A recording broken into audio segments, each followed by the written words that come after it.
The quiet admission. There is a profound, hushed moment that rarely makes it into the headlines of our lives. It doesn't usually ignite during a heated argument. It doesn't arrive with the slamming of doors or the echoes of raised voices.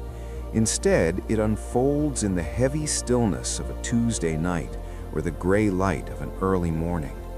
It happens when a person sits alone with a weight they have carried for decades and finally whispers a truth that feels almost sacrilegious. I cannot do this anymore. This isn't born of a sudden lack of love or a cold heart. It is the realization that every single interaction has become a repetitive reopening of a psychological wound that was never permitted to close. The myth of impulsivity. Society often views the act of severing family ties as a rash, dramatic explosion, a fit of temper, or a temporary grudge. But psychology reveals a far more complex and somber narrative. For the vast majority who reach this intersection, the decision isn't loud, it is leaden. It is a glacial process of erosion.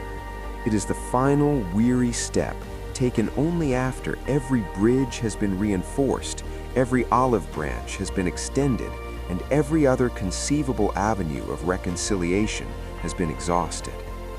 We must move past the idea that distance equals weakness. In truth, people don't walk away because they are fragile. They walk away because they were strong for too long. They were the ones who remained polite, who stayed hopeful, and who remained loyal to a system that consistently demonstrated that their fundamental emotional needs were an afterthought. The biology of neglect. What is truly compelling is how our biology interprets this. The human brain does not view emotional neglect or chronic dismissal as an abstract concept. It processes these experiences as a direct threat to survival. It isn't a dramatic physical threat, but a slow erosion of safety. Our nervous systems are hardwired for two primary functions: to seek connection and to ensure protection. When a connection, specifically a primal familial one, becomes a chronic source of anxiety, confusion, or self-erasure, the brain shifts its strategy. It begins to associate familiarity with peril. This explains why those who choose estrangement often describe a sensation that baffles outsiders. They feel a sense of calm.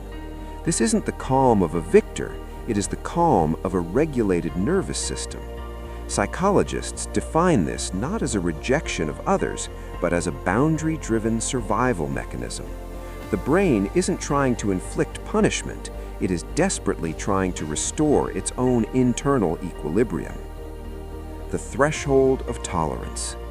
We are conditioned to believe that family bonds are unconditional, but healthy psychology suggests that unconditional love should never require unlimited tolerance. There is a vital distinction between the act of forgiveness and the act of continued exposure.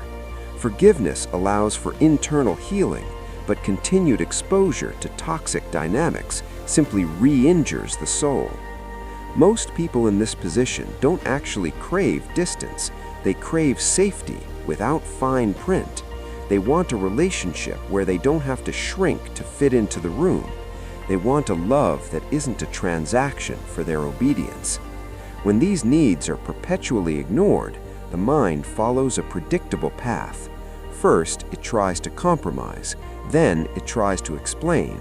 Then, it retreats into silence. And finally, it chooses absence. The weight of the living grief. But let's be honest about the cost. Absence is excruciating. Severing a tie doesn't erase the attachment. It suspends it in a state of unresolved attachment. The structural relationship ends, but the emotional ghost remains.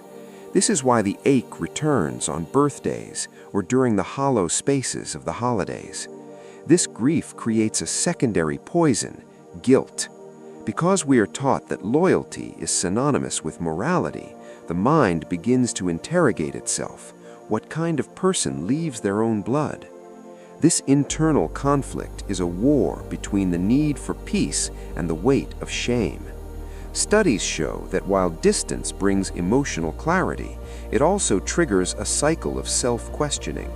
People replay old tapes, wondering if they were too sensitive or too demanding, forgetting that they tolerated patterns that slowly chipped away at their very identity.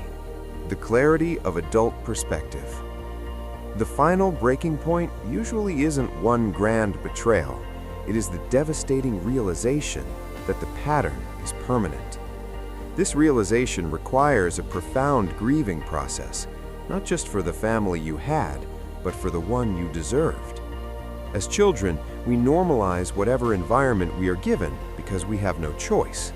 As adults, we finally have the language to name our experiences. And naming something changes its power. "That's just how they are" becomes "that is how it affected my development." Once you see the architecture of the harm, you cannot unsee it. You are forced to choose between the pain of the dynamic or the pain of the distance. Neither feels good. One simply allows you to survive. This period of identity destabilization is where the real work happens. It is a time when guilt often peaks because feeling better feels like a betrayal of the old system. But guilt in this context is often just a symptom of old conditioning.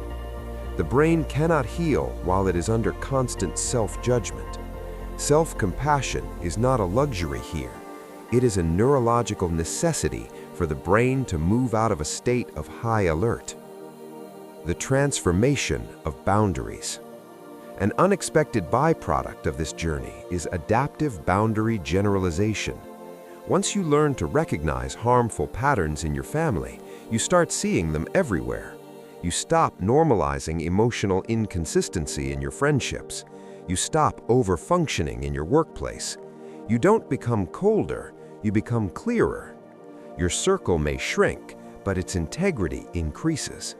You begin to understand that safety isn't defined by shared DNA, but by consistency, respect, and emotional presence. You stop waiting for the fantasy of a grand apology and start accepting the reality of what is. Conclusion. The goal is resolution.